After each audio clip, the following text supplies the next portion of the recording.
ప్రభునందు సోదరి సోదరులకు క్రీస్తు యేసు వారి పేరిట ప్రేమపూర్వక వందనములు తెలియజేస్తుంటున్నాను.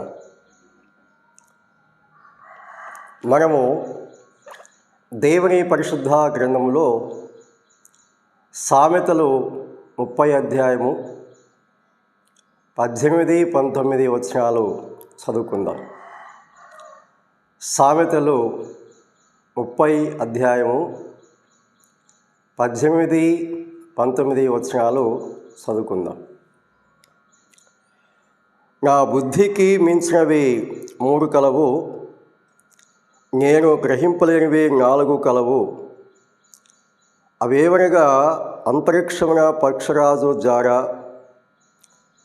బండ మీద సర్పము జార, నడి సముద్రమున ఓడ నడుచు జార, కన్యకతో పురుషుని జార.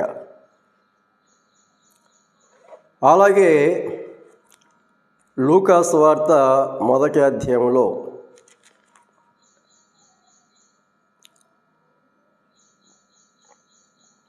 35వ వాక్యమును చదువుతున్నాను. లూకా సువార్త 1వ అధ్యాయము 35వ వాక్యం. దూత, పరిశుద్ధాత్మ నీ మీదకి వచ్చును, సర్వోన్నతుని శక్తి నిన్ను కమ్ముకును గనుక పుట్టబోవు శిశువు పరిశుద్ధుడై దేవుని కుమారుడు అనబడు. ప్రభునందు సోదరి సోదరులారా, మనం దేవుని పరిశుద్ధ గ్రంథంలో 2 వాక్య భాగాలు మనం చదువుకున్నాం. మొదట మనము చదువుకున్న వాక్య భాగంలో సొలొమోను తెలియచేసిన సంగతులు గమనిస్తున్నాము. సామాన్యంగా మనము దేవుని యొక్క వాక్యంలో సొలొమోను గురించి గమనించినప్పుడు సొలొమోను జ్ఞానం గలవాడు అనే సంగతి మనం గమనిస్తాం. సొలొమోను ఎంత జ్ఞానం గలవాడైనా తాను ఏ సంగతులైతే గ్రహింపులేక ఉన్నాడో ఆ సంగతులు నేను గ్రహింపలేక ఉన్నాను అని చెప్పాడు. సామాన్యంగా ఒక వ్యక్తి, అందులో కూడా దైవజ్ఞానం పొందినవారు అని పేరుగాంచిన వ్యక్తి, తనకు ఏ విషయం కూడా తెలియదు అని చెప్పడానికి అంత సాహసం చేయలేరు. కానీ సొలొమోను తనకు తెలియని విషయాలు తెలియదన్నట్లుగా చెప్పారు. ఇక్కడ మనము గమనించినప్పుడు నా బుద్ధికి మించినవి 3 కలవు, నేను గ్రహింపలేనివి 4 కలవు అని చెప్పాడు.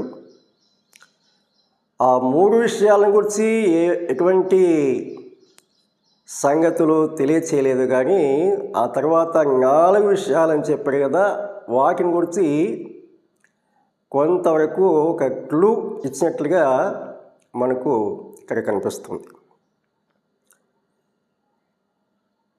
అవేవనగా అంతరిక్షమున పక్షరాజు జార, బండ మీద సర్పం జార, నడి సముద్రమున ఓడ నడుచు జార, కన్యకతో పురుషుని జార అని 4 విషయాలు చెప్పాడు. ఈ 4 విషయాల్లో ఆ చివరి విషయాన్ని మాత్రమే మనము ధ్యానం చేస్తున్నాం. కన్యకతో పురుషుని జార. ఆ సంగతి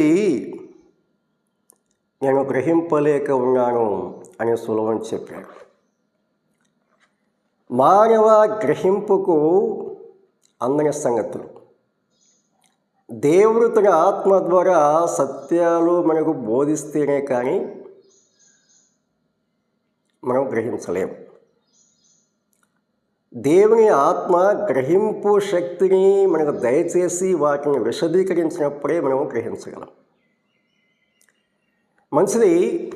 ఇక్కడ గమనించినప్పుడు కన్యకతో పురుషుని జార అని చెప్పాడు కదా.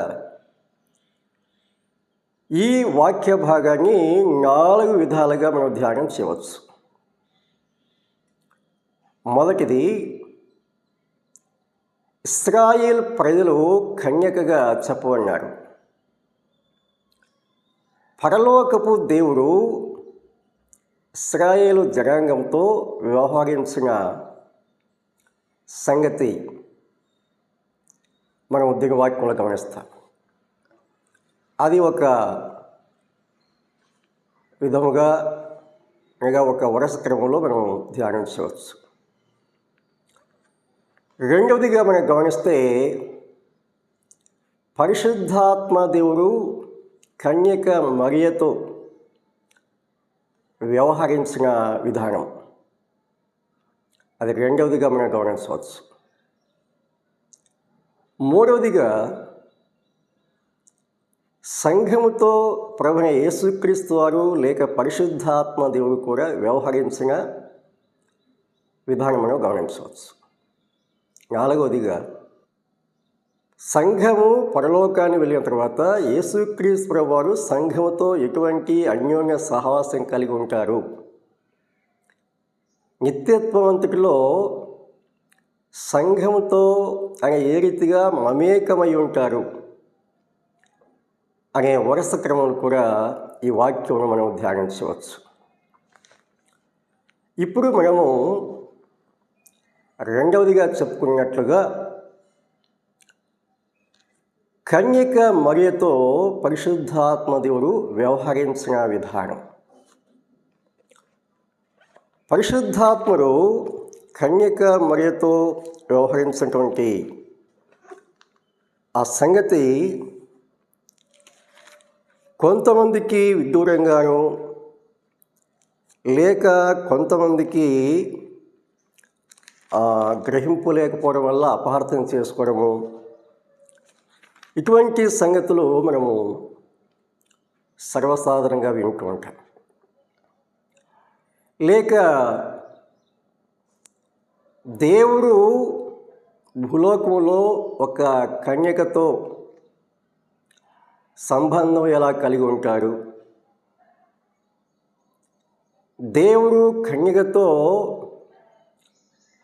కలిగి ఉన్న ఆ సంబంధాన్ని బట్టి యేసుక్రీస్తు ప్రభువారు ఎలా జన్మిస్తారు అనే ప్రశ్నలు మనం సర్వసాధారణంగా వింటూ ఉంటాం. మనము ముందుగా జ్ఞాపకం చేస్తున్నట్లుగా దేవుని సంగతులు దేవుడు బోధిస్తే తప్ప వాటిని మనం గ్రహించక అసాధ్యం. ఆ మాట చదువుకుందాం, చూడండి ఒకసారి. కొరింథీ మొదటి పత్రిక 2వ అధ్యాయము 9 నుండి చదువుతున్నాను. ఇందును గురించి, దేవుడు తన్ను ప్రేమించువారి కొరకు ఏవి సిద్ధపరచనో అవి కంటికి కనబడలేదు, చెవికి వినబడలేదు, మనుష్య హృదయమునకు గోచరము కాలేదు అని వ్రాయబడి ఉన్నది. మనకైతే దేవుడు వాటిని తన ఆత్మ వలన బయలుపరుచున్నాడు. ఆ ఆత్మ అన్నిటినీ, దేవుని మర్మములను కూడా పరిశోధిస్తున్నాడు. ఒక మనుషుని సంగతులు అతనిలో ఉన్న మనుష్యాత్మకే కానీ మనుషులలో మరి ఎవరికి తెలియను. అలాగే దేవుని సంగతులు దేవుని ఆత్మకే కానీ మరి ఎవరికి తెలియవు. దేవుని వలన మనకు దయచేయబడిన వాటిని తెలుసుకున్నట్టుకై మనము లౌకిక ఆత్మను గాక దేవుని యుద్ధ నుండి వచ్చు ఆత్మను పొంది ఉన్నాం. దేవుని యొక్క వాక్యంలో గమనించినప్పుడు దేవుని సంగతులు దేవుని ఆత్మకే కానీ మరి ఎవరికి తెలియను. దేవుని వలన మనకు దయచేయబడిన వాటిని తెలుసుకున్నట్టుకై మనము లౌకిక ఆత్మను గాక దేవుని యుద్ధ నుండి వచ్చు ఆత్మను పొంది ఉన్నాం. కాబట్టి ఈ వాక్య భాగాలు మనము జాగ్రత్తగా ఆలోచన చేసినప్పుడు దేవుని సంగతులు, దేవుని యొక్క సత్యాలు లేక దేవుడు మరుగుపరిచిన విషయాలు దేవుడు మనకు బోధించినప్పుడే మనం కూడా దైవ మర్మాలు తెలుసుకోవాలి అనే భారంతో, బాధ్యతతో ప్రార్థన చేసినప్పుడు దేవుడు వాటి మనకు దయచేస్తారు. మన భావాలు దేవుని యొక్క వాక్యానికి అప్లై చేసి ఆ రీతిగా మనం నేర్చుకోవడానికి ప్రయత్నం చేయకూడదు. మన ఆలోచనలు పూర్తిగా ప్రక్కకు పెట్టేసి దేవుని యొక్క గ్రంథంలో దేవుడు వ్రాయించిన సంగతులు ఏ ఉద్దేశంతో వ్రాయించారు, వాటిని ఏ రీతిగా జరిగించారు, ఆ మూల సంగతులు సత్యాలు తెలుసుకోవాలి, నేర్చుకోవాలి అని ఎవరైతే ఆ తృష్ణ కలిగి ఉంటారో, ప్రగాఢ వాంఛ కలిగి ఉంటారో వారికి దేవుడు వాటిని బయలుపరుస్తారు. దేవుడు తన వాక్యమును వివరించినప్పుడు చాలా ఆశ్చర్యం కలుగుతుంది.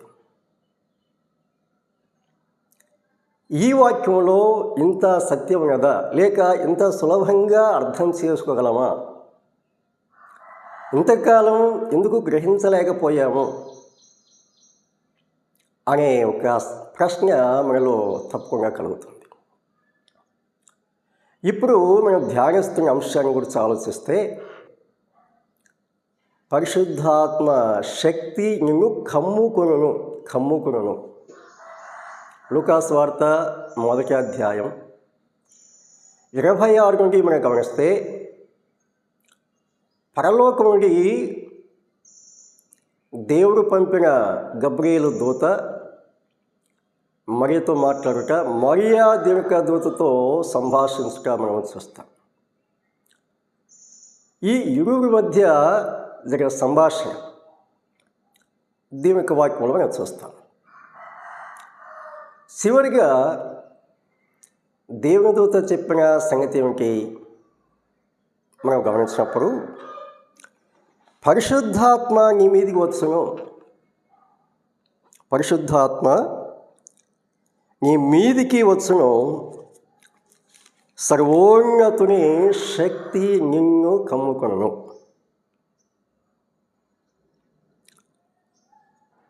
గనుక పుట్టబోవు శిశువు పరిశుద్ధుడై దేవుని కుమారుడు అనబడును అని క్రమం చూస్తాం. పరిశుద్ధాత్మ నీ మీదకి వచ్చును, సర్వోన్నతుని శక్తి నిన్ను కమ్ముకొనును, గనుక పుట్టబోవు శిశువు పరిశుద్ధుడై దేవుని కుమారుడు అనబడును. ఈ సంగతిని మనం అర్థం చేసుకోవడానికి సముద్రాలు దాటవలసిన అవసరం లేదు, పర్వతాలు ఎక్కవలసిన అవసరం లేదు. సామాన్య పరిస్థితులను మనం గమనిస్తే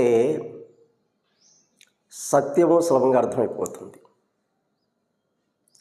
యేసుక్రీస్తు వారు పరలోక సత్యాలు బోధిస్తున్నప్పుడు మానవులు పరలోక సత్యాలు సులభంగా అర్థం చేసుకోవడానికి భూలోకంలో మానవుల మధ్య మానవ అనుభవాల్లో ఏ సంగతులైతే వారు సామాన్యంగా ఎరిగి ఉన్నారో ఆ సంగతులే వారికి తెలియచేసి అందులో నుండి పరలోక సత్యాలు బోధిస్తూ వచ్చారు. ఉపమానం లేకుండా ఏది అయినా బోధింపలేదు. ఇప్పుడు మనము చదువుకున్నటువంటి ఈ వాక్యాన్ని కూడా సామాన్యంగా మన జీవితాల్లో మనము ఎరిగి ఉన్న ఒక చిన్న దృష్టాంతం ద్వారా ఈ అద్భుతమైనటువంటి సత్యాన్ని, లేక ఏ సత్యాన్ని అయితే గ్రహించలేకపోతున్నామో, లేకపోతే విమర్శకు లోనై ఉన్నదో ఆ సత్యాన్ని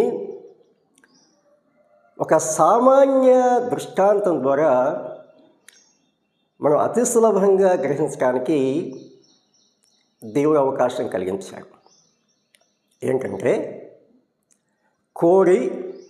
కోడిగుడ్లు. కోడి మనందరికీ బాగా పరిచయం. గ్రామాల్లో ప్రత్యక్ష పరిచయం, ప్రత్యక్షంగా మనం అందరం ఎరిగి ఉన్నట్టు విషయం.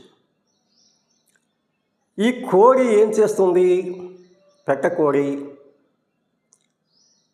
15 రోజులు 20 రోజులు అటు ఇటుగా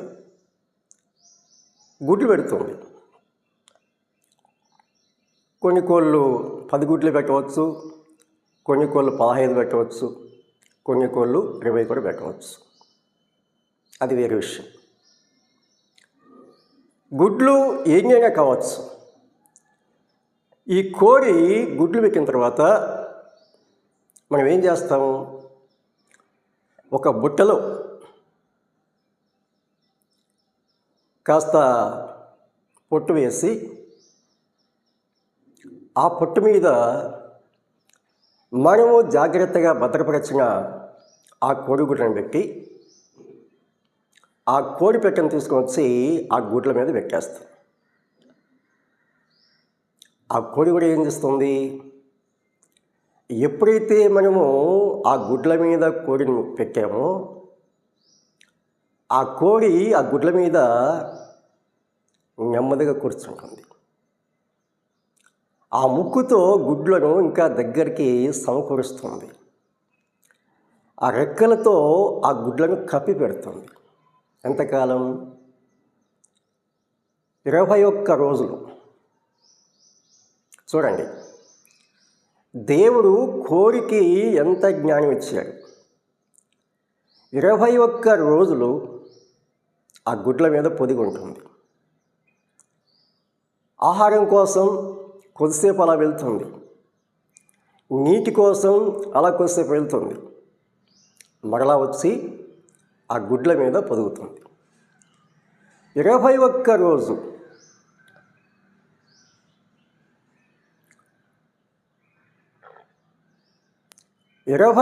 రోజు ఆ కోడి ఆ గుడ్ల మీద పొదిగినప్పుడు ఏమవుతుంది? మనం గమనించినప్పుడు ఈ పొదిగిన కోడి ఏ రూపంలో ఉందో ఆ కోడి గుడ్డులో కూడా అదే రూపం ఏర్పడుతుంది. గుడ్డు పెట్టినప్పుడు అందులో రూపం లేదు, కేవలం స్వరం ఉంటుంది. 21 రోజులు ఈ కోడి పొదిగినప్పుడు కోడిలాంటి ముక్కు, కోడిలాంటి తల, కోడిలాంటి కళ్ళు, కోడిలాంటి కాళ్ళు, కోడిలాంటి కోడి ఈకలు. చాలా సున్నితంగా మృదువుగా ఆ ఈకలు ఉంటాయి. అంటే 21 రోజులు ఈ కోడి ఆ గుడ్ల మీద పోయినటువంటి కారణం చేత కోడి ఏ రూపంలో ఉందో అదే రూపంలో పిల్లలు అందులోనే బయటకు వస్తున్నాయి. Very nice, it is very simple.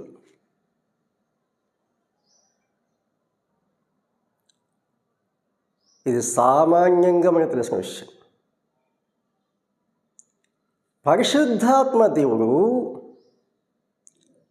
మరియను ఆవరించినప్పుడు, లేక పరిశుద్ధాత్మ దేవుని యొక్క శక్తి మరియను కమ్ముకున్నప్పుడు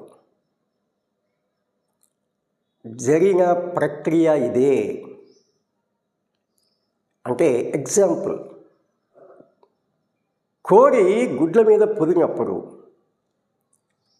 100% తల్లి కోడి ఏ రూపంలో ఉంటుందో పిల్లలు కూడా అదే రూపంలో జీవంతో బయటకు వస్తున్నాయి. కన్యక మరియను పరిశుద్ధాత్మ శక్తి కమ్మినప్పుడు పరిశుద్ధాత్మ శక్తి చేత మరియ గర్భంలో యేసుక్రీస్తు ప్రభు వారి యొక్క దేహము రూపించబడి ఆయన జన్మించినట్లుగా మనము గమనిస్తున్నాం. కాబట్టి ప్రియమైనటువంటి సోదరులారా, పరిశుద్ధాత్మ శక్తి మరిని కమ్ముకొనుట, పరిశుద్ధాత్మ శక్తి వలన మరియ గర్భము ధరించుట, పరిశుద్ధాత్మ శక్తి వలన యేసుక్రీస్తు ప్రభు వారు రూపించుట, పరిశుద్ధాత్మ వలన యేసుక్రీస్తు వారు జన్మించుట అనే ఈ విషయంలో ఇక్కడ ఎటువంటి అపార్థానికి చోటు లేదు కదా, విమర్శలకు అంతకంటే చోటు లేదు కదా. దేవుని యొక్క వాక్యాన్ని దేవుడు ఏ ఉద్దేశంతో వ్రాయించాడో ఆ మూల సత్యాలు గ్రహించాలంటే దేవుడు కొన్ని సూత్రాలు మన అనుభవ జీవితంలోనే మన కళ్ళెదుట ఆయన మనకు తెలియపరుస్తుంటారు. వాటిని గురించిన గ్రహింపు లేకుండా ఏదో జరిగిపోయింది, ఏదో అయిపోయింది, యేసుక్రీస్తు ప్రభు వారు ఎలా పరిశుద్ధమవుతారు అని ప్రశ్నించడానికి ముందుగా దేవుడి దేశ జ్ఞానం ఉపయోగించాలి కదా, ఆలోచించాలి కదా. మనకు తోచినట్లుగా, ఎవరికి తోచినట్లుగా వాళ్ళు మాట్లాడితే పరిశుద్ధాత్మడు ఎందుకు, ఆయన బోధించుకెందుకు, మనం నేర్చుకుంటా ఎందుకు ఆలోచించాలి. పరిశుద్ధాత్ముడు ఉన్నాడు కదా, దేవుని యొక్క వాక్యం ఉన్నది కదా, దృష్టాంతాలు ఉన్నాయి కదా, ప్రార్థించాలి కదా. అసలు ప్రార్థన తీరు దేవుని సత్యాలు తెలుసుకోవాలంటే మొదట ప్రార్థన చేయాలి, దేవుడే బోధించాలి, నేర్చుకోవాలని ఆసక్తి కలిగి ఉండాలి. ఇవేవీ లేకుండా ఏదో నేను మహాజ్ఞానిని, నాకే తెలుసు, ఏం మాట్లాడిందే సత్యము అని మాట్లాడుట నీకు నష్టమే, ఆలోచన లేకుండా అజ్ఞానంగా స్వీకరించే వారికి నష్టమే. కాబట్టి దేవుడు వ్రాయించిన ఏ వాక్యమైనా మనం తెలుసుకోవాలంటే నేర్చుకోవాలి అని ఆశ ఉండాలి, భయభక్తులతో ప్రార్థన చేయాలి, దేవుడు నేర్పించేంత వరకు కనిపెట్టాలి. దేవుడు నేర్పించినప్పుడే మనం నేర్చుకోగలం. అంతేకాని దయచేసి దేవుని యొక్క వాక్యాన్ని ఎప్పుడు కూడా స్వంత అభిప్రాయాలు జోడించి అపార్థం చేసుకోవడానికి ప్రయత్నం చేయొద్దు, విమర్శించడానికి ప్రయత్నం చేయొద్దు.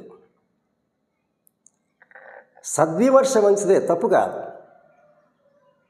కానీ దురుద్దేశాలు ఆపాదించి దేవుని యొక్క వాక్యాన్ని మనమేదో చెరపటానికి ప్రయత్నం చేస్తే దేవుని వాక్యం ఎప్పుడు చెడిపోదు, దేవుని వాక్యము ఎప్పుడు చెడిపోదు. ప్రతి ఒక్కరూ సత్యం తెలుసుకోవాలి, సత్యాన్ని నమ్మాలి, సత్యం అనుసరించాలి.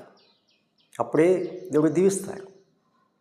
కాబట్టి దయచేసి దేవుని యొక్క వాక్యం దేవుడు ఏ ఉద్దేశంతో రాయించాడు ఆ మూలాలు మనం తెలుసుకోవాలి, సత్యాన్ని మంచి సాక్షితో అంగీకరించాలి, సత్యమును వెంబడించాలి. అప్పుడే దేవుడు దీవిస్తాడు. దేవుని నామానికి మహిమ కలుగుగాక. ప్రభు పేరిట అందరికీ ప్రేమపూర్వక వందనాలు తెలియజేస్తున్నాను. దేవుడి తన వాక్యమును మన వినికిడిలో దీవించి మన హృదయాలు స్థిరపరచి ఫలింపచేయునుగాక.